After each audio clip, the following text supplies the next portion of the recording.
Spoštovane državne svetnice in državni svetniki, spoštovani vabljeni. Ugotavljam, da se vas je večini že uspelo pridružiti današnji seji. Predvidevam, da se bo v naslednjih minutah to uspelo še vsem ostalim, ki se niso opravičili za današnjo sejo. Izvedel bom testno glasovanje samo, da ugotovim, ali imamo sklepčnost za današnjo sejo. Ni potrebno glasovati.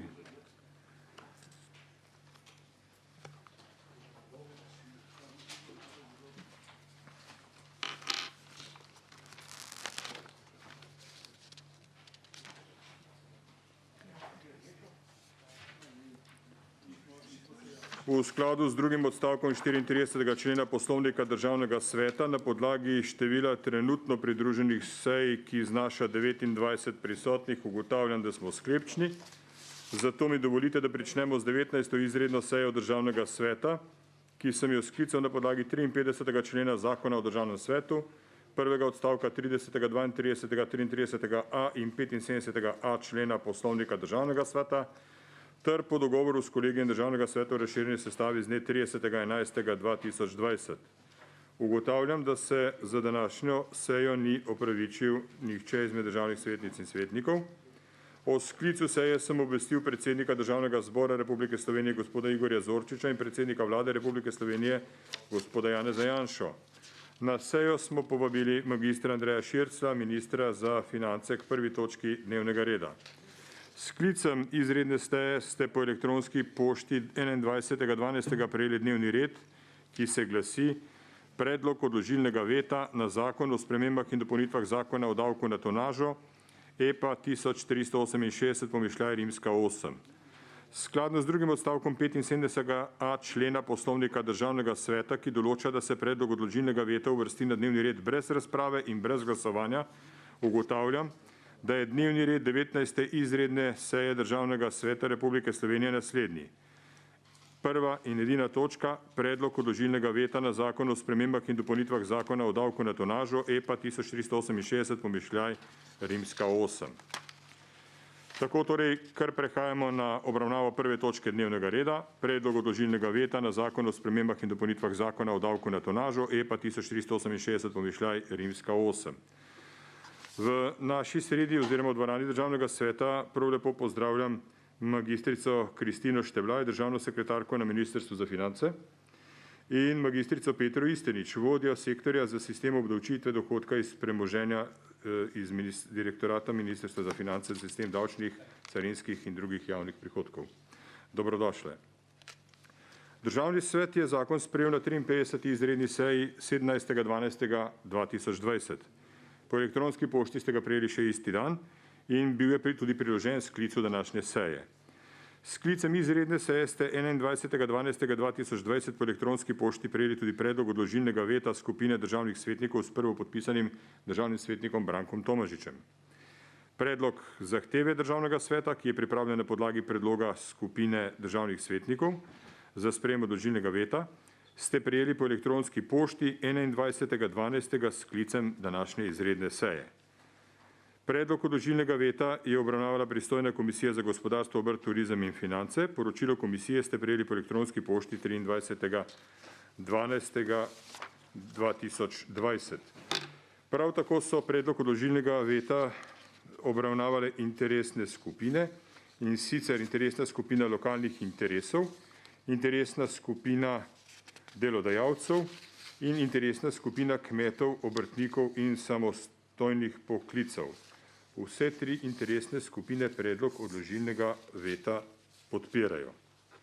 Po elektronski pošti ste 22.12.2020 prejeli stališče interesne skupine lokalnih interesov, danes pa še stališči interesne skupine kmetov, obrtnikov, samostojnih poklicev in interesne skupine delodajalcev. Prosim vas, da vse morebitne amandmaje vložite v pisni obliki. Sedaj pa predlagam, da pričnemo z obravnavo predloga odložilnega veta skupine državnih svetnikov s prvopodpisanim Brankom Tomažičem zahtevo, da Državni zbor pred razglasitvijo zakona o njem ponovno odloča. Kar povabim k besedi predstavnika predlagateljev odložilnega veta, državnega svetnika Branka Tomažiča. Izvolite, na voljo imate 15 minut.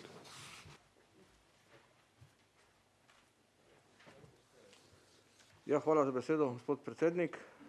Pozdravljene svetnice in svetniki tu v dvorani in tudi doma preko spleta. Državni zbor Republike Slovenije je na 53. seji 17.2. sprejel zakon o spremembah in dopolnitvah zakona o davku na tonažo. Zakon je v obliki zakonodajnega predloga obravnaval v državnem zboru po rednem postopku predložila vlada Republike Slovenije. S predlagano spremembo zakona o spremembah in dopolnitvah zakona o davku na tonažo se usklajuje notranja zakonodaja, ki določa shemo državne pomoči davka na tonažo z odločbo Evropske komisije o podaljšanju navedene sheme za obdobje 1.1.19 do 31.12.28. Evropska komisija v letu 2004 sprejela smernice skupnosti o državnih pomočeh za pomorski promet, katerih namen je predvsem spodbujanje konkurenčnosti evropskega ladjarstva, ohranitev delovnih mest na kopnem in ladjah ter ohranjanja znanja kot pomembnega dejavnika za razvoj pomorskega prometa. Smernice dajejo državam Evropske unije podlago za uvedbo davka na tonažo, ki je mišljen kot ukrep za razvoj in ohranitev pomorskega prometa v EU. Predlagane rešitve so v predloženi noveli zakona vsebinsko enake in torej primerljive s tistimi, na katere je državni svet že ob lanski obravnavi zakona o spremembah in dopolnitvah zakona o davku na tonažo podal pripombe, ki so bile podlaga za argumentacijo zahteve državnega sveta, da državni zbor ponovno odloča o zakonu o spremembah in dopolnitvah zakona o davku na tonažo. Kot veste, zakon takrat ni bil podprt. Zakon o tonaži naj bi se v slovensko zakonodajo uvedla priporočila Evropske komisije, ki se nanašajo na upravljanje ladij.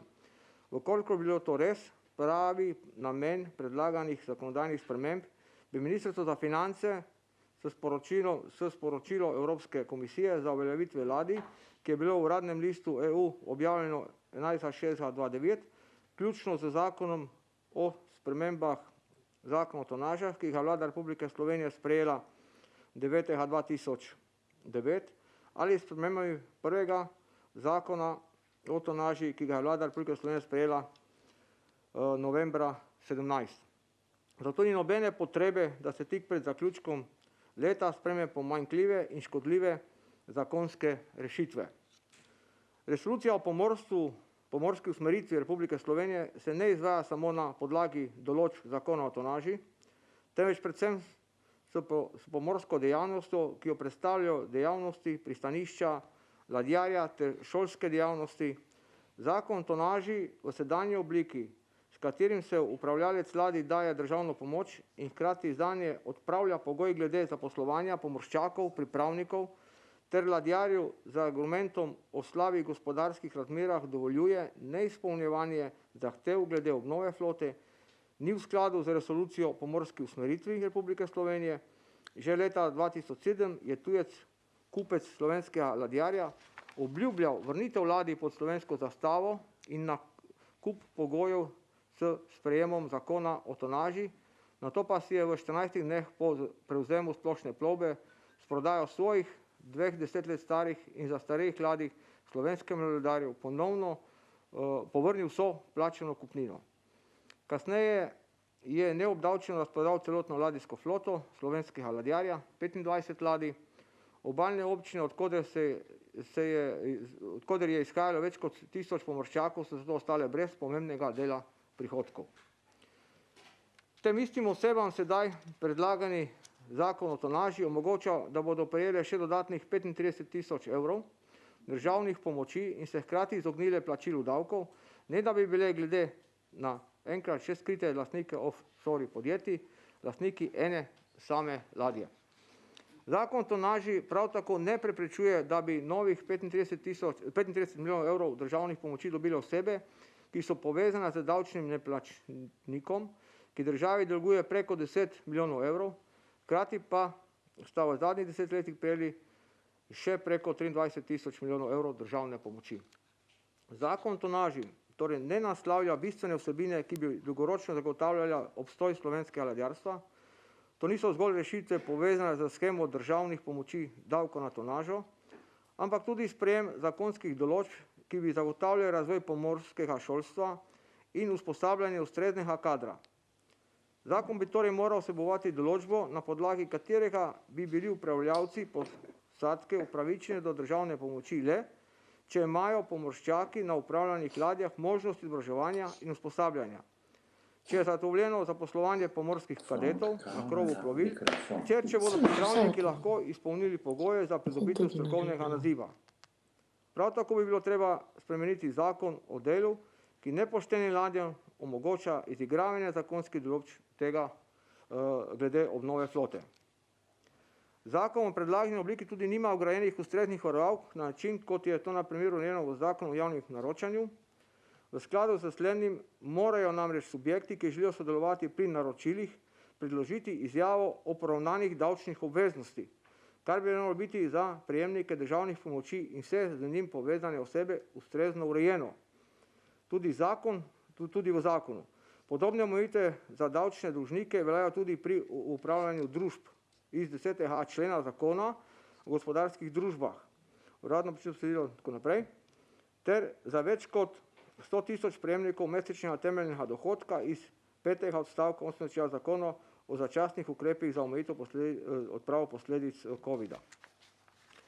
Skupina državnih svetnikov s mojim prvim podpisom predlagamo, da še enkrat, da Državni svet sprejme naslednji predlog sklepa. Državni svet Republike Slovenije na izredni seji obravnava zakon o pripravljenih predlogih in zahtevo, da se ga ponovno da v obravnavo Državnemu zboru. Rad bi pa dodal še dve stvari, ki so bile danes mi poslane.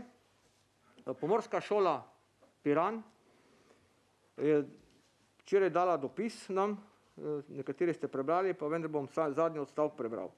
S pravkar sprejetim zakonom o tonaži slovenski poslanci sistemsko ukinjajo zaključek formalnega izobraževanja mladim pomorcem in se na ta način posledično odrekajo statusu pomorske države v bližnji prihodnosti. V zameno pa omogočajo skritim lastnikom družb v davčnih oazah reševanje finančnih in drugih težav na račun slovenskih davkoplačevalcev. In dobil sem tudi še eno stvar po mailu. Državni svet je 9.1.18 postavil vprašanje glede revizije poslov splošne plovbe v zadnjih 10 letih.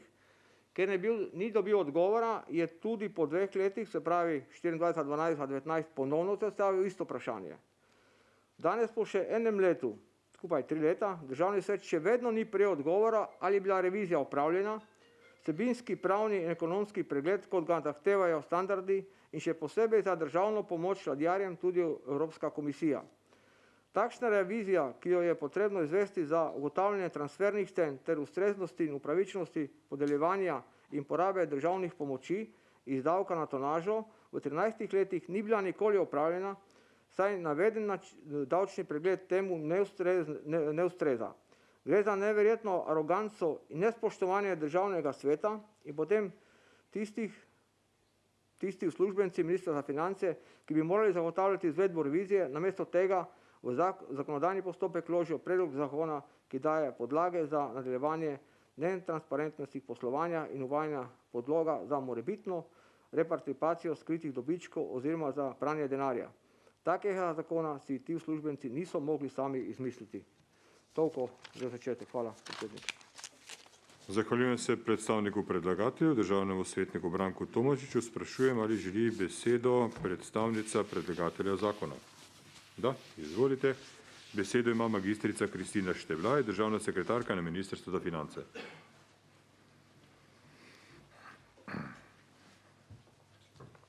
Hvala lepa za besedo, gospod predsednik.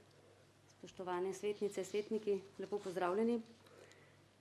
Predlog zakona, ki je predmet današnje razprave, je bil res predlagan oziroma podobna vsebina je bila predlagana že v lanskem letu in kot ste že tudi ugotovili, pač po ponovnem odločanju ni bil sprejet. Pri tem zakonu o davku na tonažo gre za državno pomoč, kot je bilo tudi tukaj že ugotovljeno. Vemo, da je ladjarstvo zelo mobilna gospodarska panoga in zato je Evropska komisija že v letu 2004 omogočila državam, da za ohranitev te panoge, kakor tudi pomorskega znanja v Evropski uniji, pomorskemu prometu pomagajo z institutom državnih pomoči, ki je v tem primeru davek na tonažo. Slovenija ima status pomorske države in je zato ta ukrep uvedla v letu 2007. Podlaga za uvedbo davka na tonažo je izhajala iz resolucije o prometni politiki Republike Slovenije, ki je bila sprejeta v Državnem zboru leto prej. In ta resolucija predpostavlja uveljavitev davka na tonažo z namenom ustvariti primerljive pogoje slovenskim davčnim rezidentom v pomorski panogi, da bodo lahko konkurirali ladjarjem iz drugih evropskih in tudi tretjih držav. Potrebno je zavedanje, da gre pri zakonu o davku na tonažo za časovno omejen ukrep, za katerega veljajo določena pravila, implementacija teh pravil pa je predmet pregleda strani Evropske komisije. Evropska komisija vsakokratno podaljšanje državne pomoči odobri z odločbo. V tej odločbi navede, ali in na kakšen način je potrebno obstoječa pravila prilagoditi. Slednje se želi doseči zakonom, ki je pred vami. Če predlog novele zakona ne bo sprejet, bo veljaven zakon o davku na tonažo neskladen s pogoji, določenimi v odločbi Evropske komisije, s katero je bilo Sloveniji odobreno podaljšanje državne pomoči do konca leta 2028. Posledično bi bila že dodeljena državna pomoč lahko strani Evropske komisije prepoznana kot nezakonita. V zvezi z navedbami svetnikov, da so priporočila komisije glede upravljavcev že upoštevana v zakonu o davku na tonažo, moram dodati, da je bila novela tega zakona sprejeta sicer res oktobra 2009, kot je bilo tudi tukaj že pojasnjeno. Sporočilo komisije je bilo sprejeto junija 2009. To pa pomeni, da je bilo žal nemogoče v tako kratkem času prenoviti oziroma celoten zakon uskladiti s to komunikacijo, saj bi bilo treba zakonske določbe uskladiti z Evropsko komisijo in hkrati izpeljati še celoten zakonodajni postopek v 2 mesecih. Če dam samo za primerjavo, ko je Slovenija podaljšala shemo, je postopek z Evropsko komisijo potekal več kot leto dni. So pač dolgotrajni postopki. Nadalje, zakon, ki je pred vami, vsebuje določbo, da mora upravljavec, ki je povezana oseba ladjarja, na ladjo ladjarja vključiti pripravnike.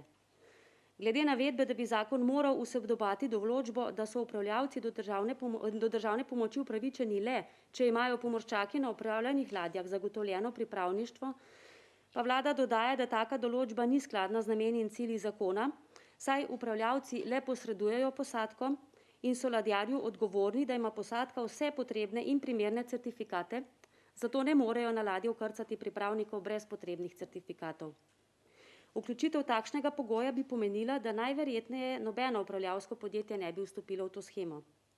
In v povezavi s to shemo je pomembno poudariti tudi to, da je sistem davka na tonažo oblikovan na način, da mora zavezanec pred vstopom v sistem izpolniti določene pogoje.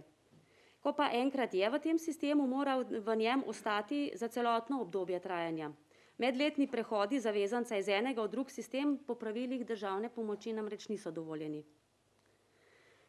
Morebitno izglasovanje veta na ta zakon, s katerim se uskladi veljavna zakonska pravila z veljavno odločbo Evropske komisije, postavlja vprašanje, ali so usmeritve navedene v resoluciji o prometni politiki Republike Slovenije še vedno aktualne.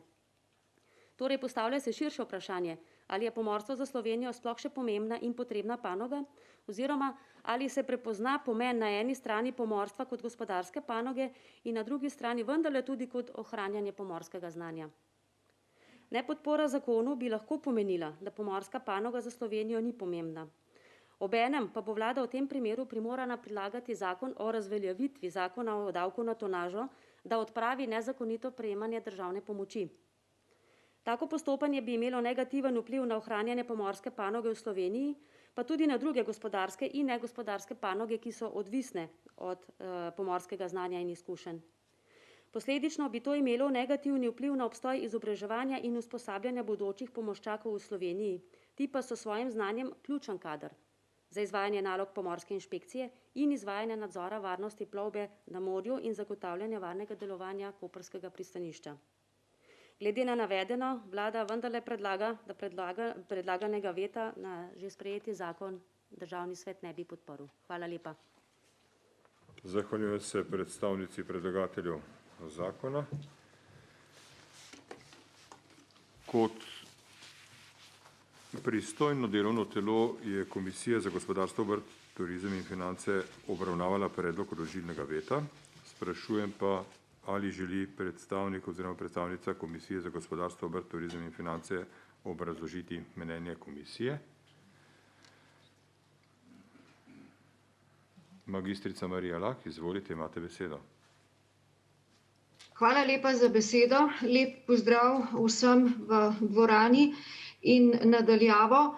Zdaj, jaz moram uvodoma reči, da Komisija Državnega sveta za gospodarstvo, obrt, turizem in finance vsekakor podpiramo vsa prizadevanja, da Slovenija ostane pomorska država. Vendar je dejstvo, da se zakon, o katerem danes razpravljamo, pravzaprav v ničemer ne razlikuje od zakona, na katerega smo v preteklem letu izglasovali odložilni veto. Prav tako, kot je predlagatelj veta obrazložil, nismo s strani pristojnih ministrstev dobili ustrezne odgovore na številna vprašanja, ki smo jih s tem v zvezi postavljali. Dejstvo je tudi, da Državni zbor pri ponovnem odločanju tega zakona ni sprejel. In ključno pa je, da v novem zakonu ostajajo nerešena številna vprašanja, na katera smo ne enkrat, večkrat opozarjali in jih postavljali, in zakon ne prinaša ustreznih rešitev. Zato bi bilo pravzaprav popolnoma kontradiktorno našemu stališču in razmišljanju, če danes tega veta ne bi podprli. In iz tega stališča je tudi izhajala Komisija za gospodarstvo, ki je veto seveda podprla v upanju in želji, da Državni zbor ponovno zakona ne sprejme in da se vsa že postavljena vprašanja postavi na mizo, se jih preanalizira, nanj odgovori in da tako pripravimo neke ustrezne temelje, tako za zakonodajo, kot tudi za vsebino, da bomo še naprej ostali pomorska država. Hvala lepa. Zahvaljujem se predsednici Komisije za gospodarstvo, obrt, turizem in finance, magistrici Mariji Lah. Kot že povedano, predlog odložilnega veta so obravnavale tudi interesne skupine. Med njimi interesna skupina lokalnih interesov. Sprašujem poročevalca interesne skupine lokalnih interesov, državnega svetnika Milana Ozimiča, ali želi predstaviti stališče interesne skupine. Da, Milan Ozimič, prosim, izvolite, imate besedo.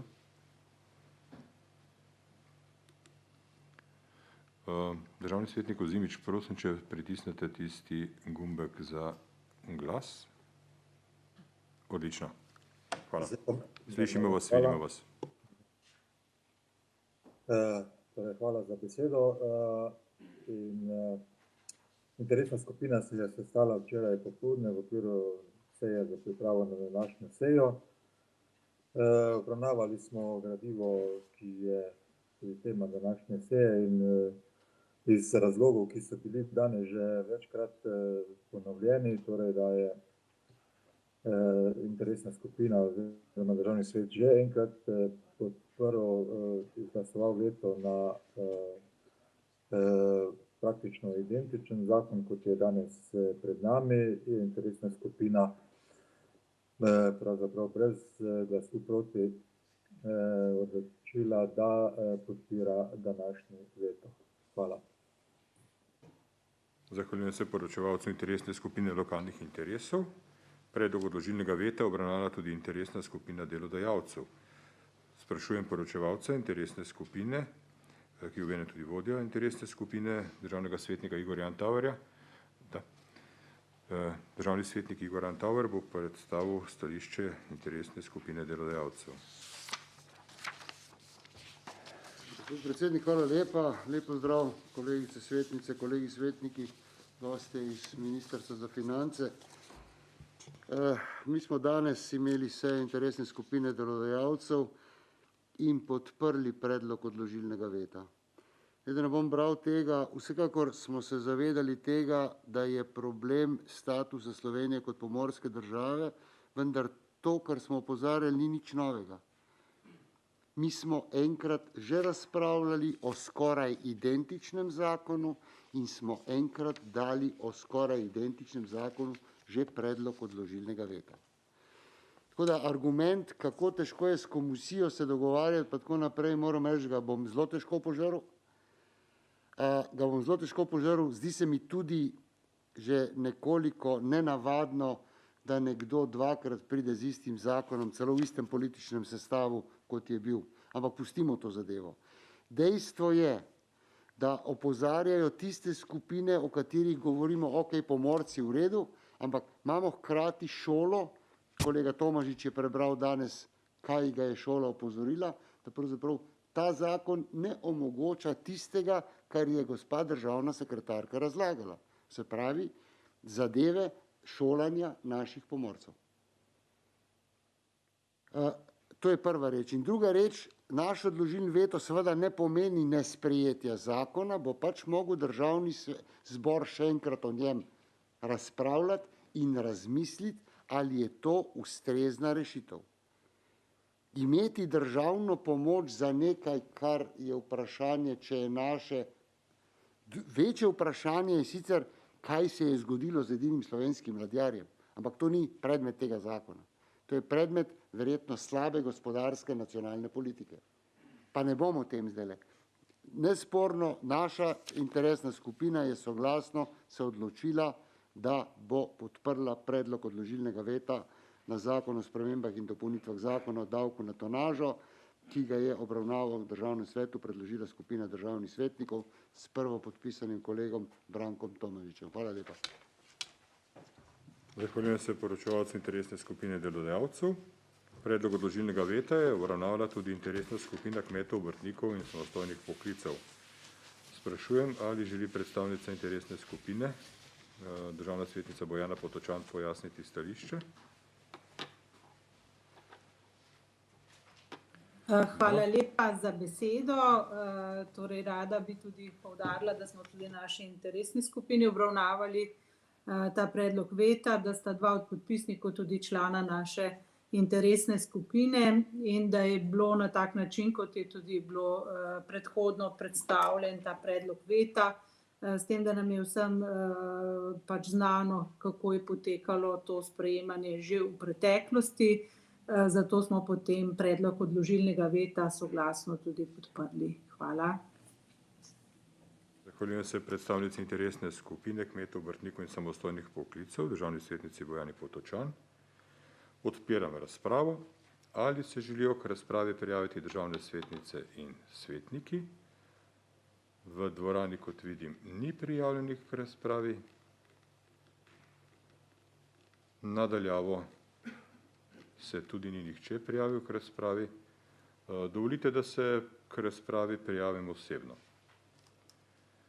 Spoštovane državne svetnice in državni svetniki, s tem, da je Slovenija odprodala edinega ladjarja, ki ga je imela gospodarsko družbo in se želi ohraniti status pomorske države na ta način, da netransparentno ponujamo državno pomoč tistemu, ki je tega ladjarja prevzel, se mi samo od sebe zastavlja analogno vprašanje.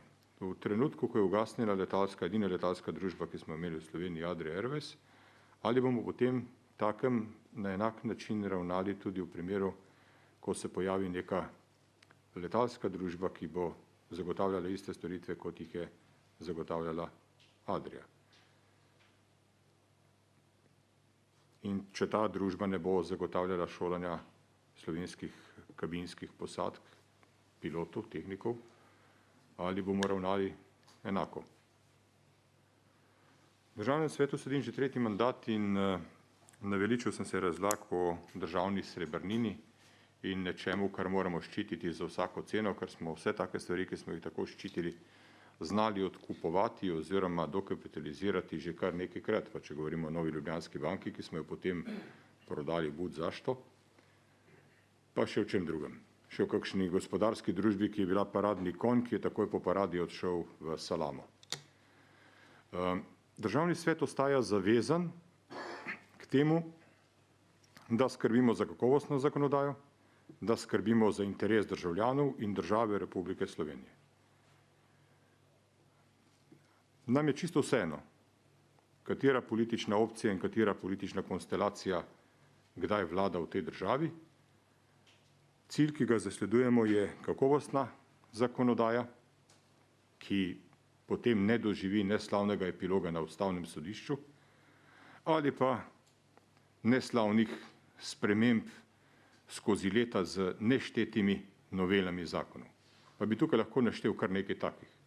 Mogoče mislim, da nima smisla, da vam s tem jemljem čas.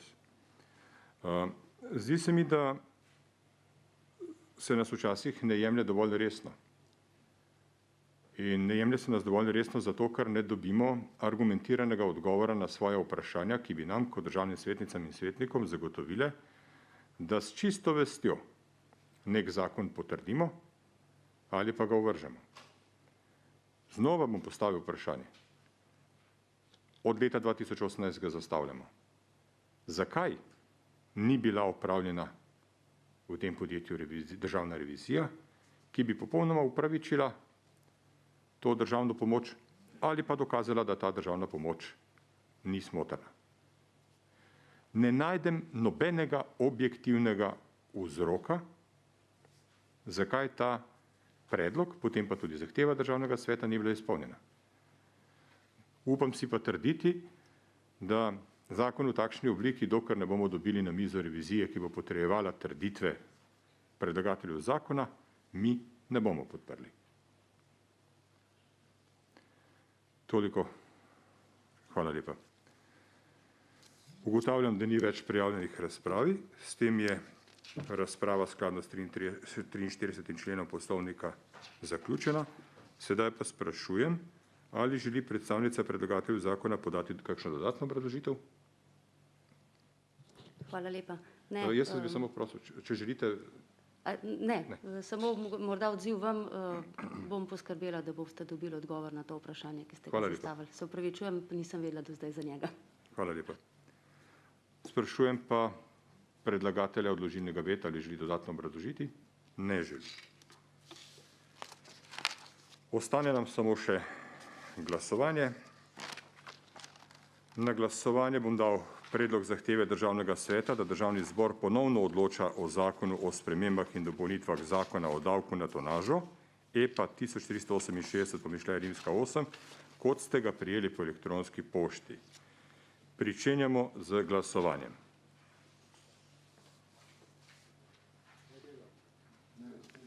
Trenutek. Glasujemo.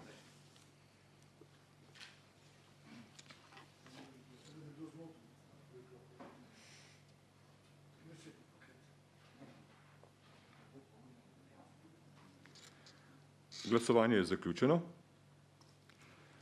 Ugotavljam, da je prisotnih 38 državnih svetnic in svetnikov, za je glasovalo 36 državnih svetnic in svetnikov, proti ni glasoval nihče.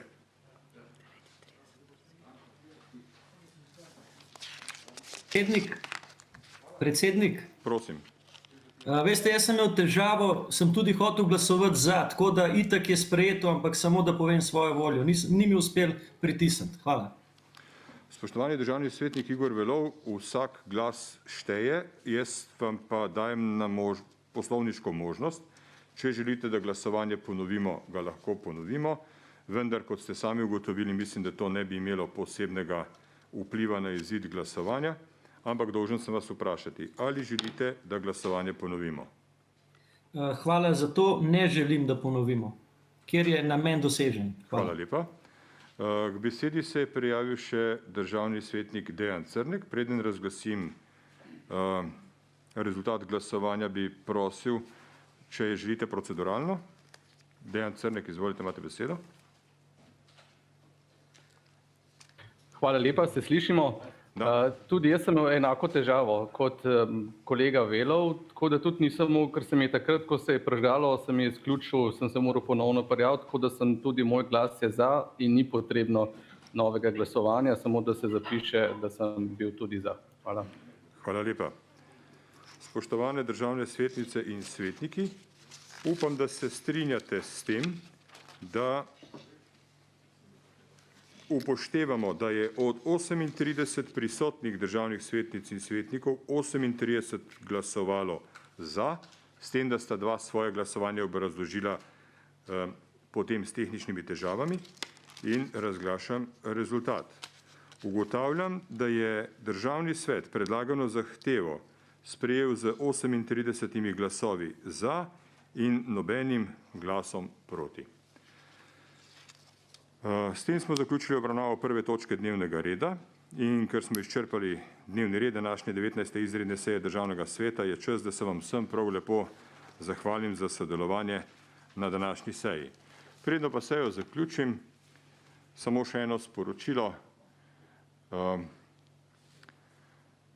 Z današnjim glasovanjem je Državni svet pokazal javnosti, da ne glede na to, kdo je predlagatelj zakona in katerikoli politični konstelaciji, ostajamo čvrsto na svojih stališčih. Če se nam zdi, da neka zakonska rešitev ni primerna, bomo o njej glasovali vedno proti. Hvala lepa, želim vam lep zaključek dneva, vsem skupaj voščim ob današnjem prazniku, ko smo Slovenci sebi in zgodovini pokazali, da enotni lahko premikamo gore. Upam, da ta duh današnjega dne izpred 30 let ostaja živ in da se bomo ob najtežjih preizkušnjah vedno znali tako poenotiti. Hvala, seja je zaključena ob 14:40.